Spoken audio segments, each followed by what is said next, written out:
All right, practitioners, welcome. Today, we're going to jump into something pretty fascinating, a manual technique out of Korea called the Hyun-Ga Manual Technique, or HGMT for short. So whether you're a physician, a chiropractor, a PT, if this is your first time hearing about this unique approach to scoliosis correction, you're in the right place. So let's just start with a question that honestly sounds a little crazy at first. Can you really correct someone's spine just by having them isometrically exercise their arm? I mean, it sounds completely backwards, right? But that's the core idea we're going to break down today. Okay, so what exactly is this Hyun-Ga Manual Technique? Well, at its simplest, it's a manual therapy. It uses isometric exercise to correct the trunk.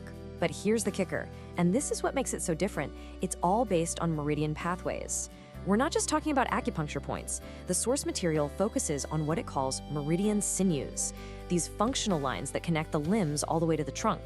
So right away, you know this isn't just another muscle energy technique. This is a very practical, clinical application of some pretty ancient ideas. All right, let's get into the first big principle. And honestly, this was probably the most revolutionary part of the whole thing. It's all about stability and mobility. The idea is to basically flip the body's normal rules of movement completely on their head. And this was the huge aha moment for the technique's founder, Dr. Kim Soo-hyun. The idea is, well, it's simple, but it's really profound. Think about it. If you want to correct a part of the body that's supposed to be stable, like the trunk, you can't just push on it. Instead, you take something that's normally mobile, like an arm, and you turn it into the fixed, stable anchor point. This is such a great way to visualize what's happening. Normally, right, the trunk is the stable base, that's your origin, and the limb moves, simple biomechanics. HGMT completely flips that script. The practitioner stabilizes the limb, creating resistance, and boom, the origin and insertion points basically swap jobs. The limb is now the anchor, and the trunk is forced to move and correct itself in relation to that new fixed point. It's brilliant, really. So you might be thinking, okay, cool idea, but why meridians? Why not just trace a muscle from origin to insertion? Well, Dr. Kim's argument was that meridians are actually the most accurate and natural lines of force for this kind of work. They're not just one muscle. They represent a whole integrated pathway, fascia, joints, the whole shebang. It's a much more global way of thinking about correction. Okay, moving on to the second big principle. This is where it gets even cooler. Because HGMT isn't just about applying a force somewhere, it's about directing that force with almost surgical precision, and it does that using vectors and meridians. And this is where you, as the practitioner, have to make some key decisions. The technique makes a big distinction between using a short axis, think elbow or knee, versus a long axis, like the wrist or ankle. Using a short axis gives you this really concentrated, laser-focused vector. It's for when you need to target a very specific area. But a long axis, that sends a much broader wave of force through the system, has a much wider influence, so it's what you'd use for bigger, more systemic problems.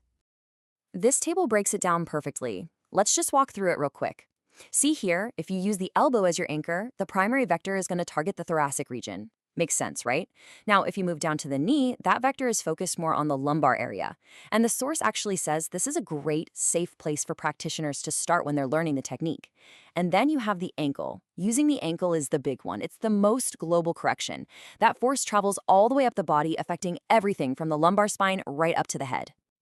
But wait, it gets even more specific. It's not just about which joint you use. Even from the same joint. Let's take the ankle, for example. The meridian you use completely changes the vector's path. So if you're working on the spleen meridian, that force travels up through the abdomen, targeting the upper lumbar spine. But switch to the kidney meridian, and that same force from the ankle is now directed much more precisely to the lower lumbar spine. I mean, that level of precision is just incredible. It's what really sets us apart. All right, let's shift gears a bit. We've talked about the mechanics. Now let's look at the underlying philosophy. And the third principle is all about holistic balance. It sees the body as this interconnected system, and the model it uses is the taegyeok. You've probably seen the symbol on the Korean flag. It represents this perfect dynamic balance. And this model is used to explain the development of the spine itself. When we're a fetus, we start with just one single C-shaped curve, one primitive taegeuk.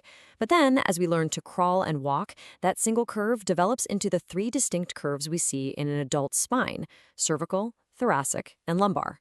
Each one of those is its own little tajic, and they're all interacting with each other. And then, as we get much older, the spine can sometimes start to go back toward that single primitive curve again.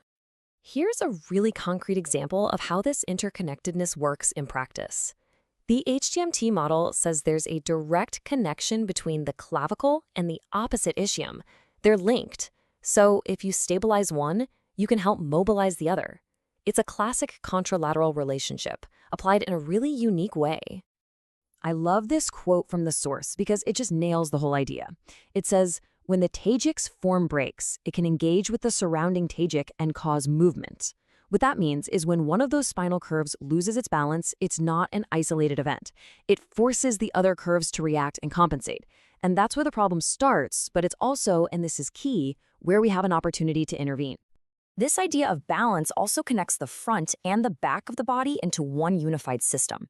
Now, there are two terms we need to know here from the model: alarm points on the front of the body and transport points on the back. So check this out. When you do an isometric exercise along a yin meridian, which are usually on the front or inner part of a limb, it first affects the alarm point on the front of the torso.